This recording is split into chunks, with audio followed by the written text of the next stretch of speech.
즐거운 명절, 하지만 혈당 걱정 때문에 음식 앞에서 망설이셨나요? 가족들과 맛있는 음식을 먹고 싶은데 불안하셨다면 오늘 영상에 주목해주세요. 식사 후 마시는 이것 한 잔이면 혈당 걱정을 싹 날려버릴 수 있습니다. 오늘 그 놀라운 비밀을 알려드릴 테니 끝까지 함께 해주세요. 안녕하세요. KK 건강입니다. 자, 명절이 다가오면 설레기도 하지만 한편으로는 걱정이 앞서는 분들 많으실 겁니다. 특히 당뇨 관리를 하고 계시거나 평소 혈당이 신경 쓰이셨던 분들에게는 그저 즐겁지만은 않은 시간인데요. 상다리가 부러지게 차려진 풍성하고 맛있는 음식들. 하지만 그 이면을 들여다보면 우리가 왜 조심해야 하는지 알 수 있습니다. 우리가 사랑하는 대부분의 명절 음식은 영양학적으로 봤을 때 탄수화물 비중이 굉장히 높습니다. 쫄깃한 떡, 고소한 기름 냄새가 진동하는 각종 전, 그리고 잔치상에 빠질 수 없는 잡채까지 모두 탄수화물이 주를 이룹니다. 여기에 조리 방식도 문제인데요. 대부분 기름을 넉넉히 둘러서 붙이거나 튀겨내는 방식이 많죠.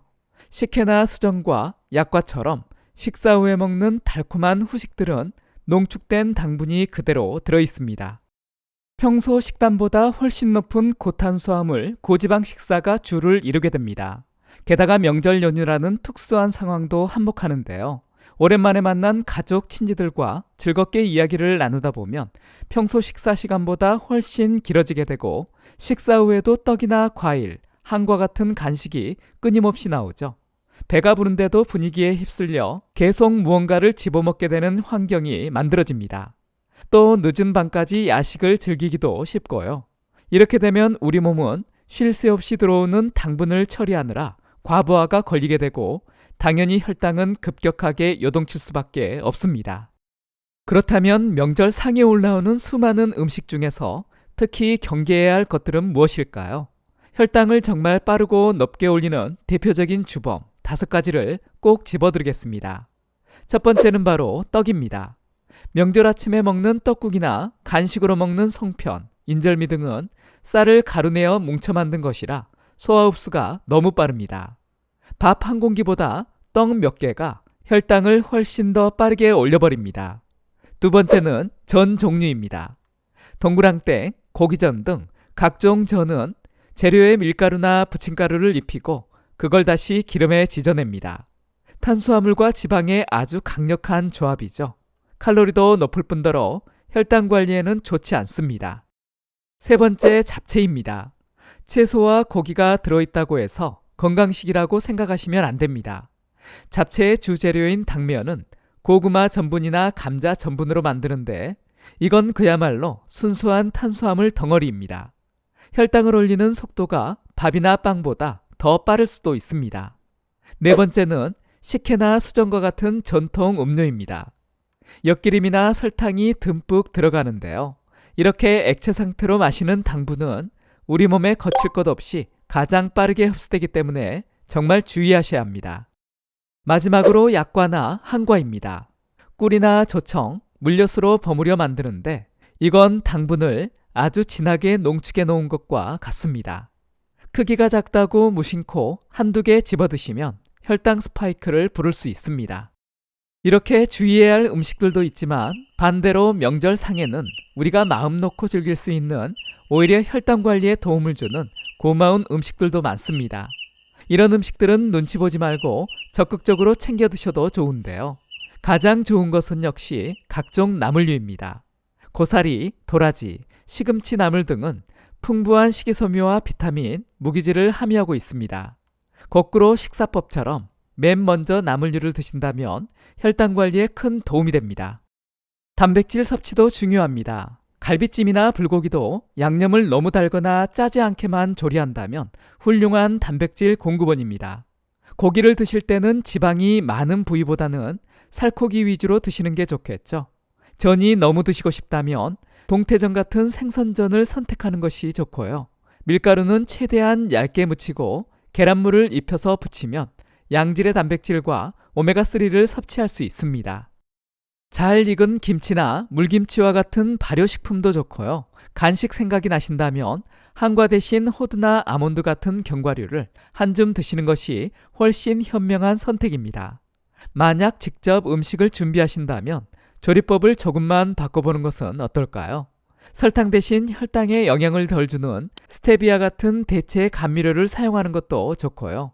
재료를 기름에 튀기거나 부치기보다는 찌거나 삶거나 오븐에 굽는 방식으로 조리법을 살짝만 바꿔주셔도 훨씬 건강하고 담백한 명절 상차림이 될 수 있습니다.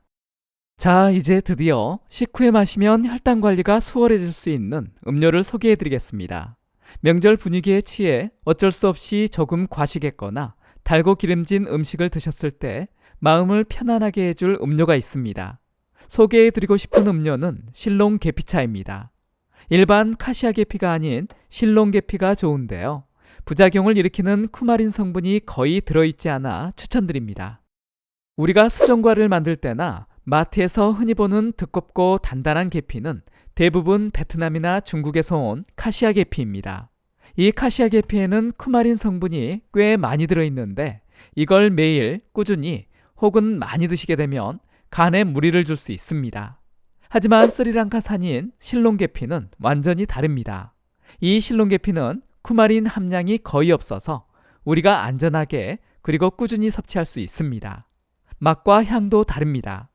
카시아 계피가 맵고 강한 향이 난다면 실롱 계피는 훨씬 부드럽고 은은하면서 고급스러운 단맛과 향이 납니다. 그래서 차로 마시기에 아주 적합하죠. 그렇다면 이 실롱 계피차가 왜 혈당 관리에 도움이 될까요? 실롱 계피에 들어있는 특별한 성분들이 우리 몸속에서 인슐린 기능을 도와주는 역할을 합니다. 인슐린 저항성을 개선하는 데 도움을 줄 수 있다는 연구 결과들도 있고요. 또한 탄수화물이 소화되어 포도당으로 흡수되는 속도를 늦춰주기 때문에 식사 후에 혈당이 급격하게 치솟는 것을 막아주는데 도움을 줄 수 있습니다. 명절에 기름진 음식을 잔뜩 드신 후에 따뜻한 실롱 계피차 한 잔을 마시면 입안이 개운해지고 속이 편안해지는 것을 느끼실 수 있을 겁니다. 달콤한 디저트가 생각날 때 케이크나 식혜 대신 이 은은한 단맛이 나는 실롱 계피차를 드신다면 맛과 건강을 모두 잡는 최고의 선택이 될 수 있습니다. 그럼 이 좋은 실롱 계피차 어떻게 마시는 게 가장 좋을까요? 식사를 마치고 바로 드시는 것보다는 약 30분 정도 지난 후에 따뜻하게 한 잔 드시는 것을 추천합니다. 하루에 한두 잔 정도면 충분하고요. 요즘은 시중에도 실롱 계피 100%로 만든 티백이나 분말 제품이 많이 나와 있으니까요. 간편하게 활용하시면 좋겠습니다. 자, 이번 명절에는 딱 4가지만 기억해 주시면 됩니다. 첫째, 나물이나 채소부터 먹는 식사 순서 꼭 지키기. 둘째, 개인 접시에 먹을 만큼만 덜어서 양 조절하기.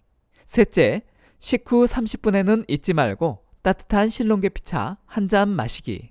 그리고 마지막으로 식사 후에 그냥 앉아있지 말고 가족들과 어손도손 이야기 나누며 가볍게 동네 한 바퀴 산책하기. 이 4가지만 지키셔도 이번 명절 혈당 걱정은 내려놓고 훨씬 마음 편하게 보내실 수 있을 겁니다. 이번 영상이 도움이 되셨다면 다른 분들에게도 공유해 주시고요. 구독하기, 좋아요 눌러주세요. 감사합니다.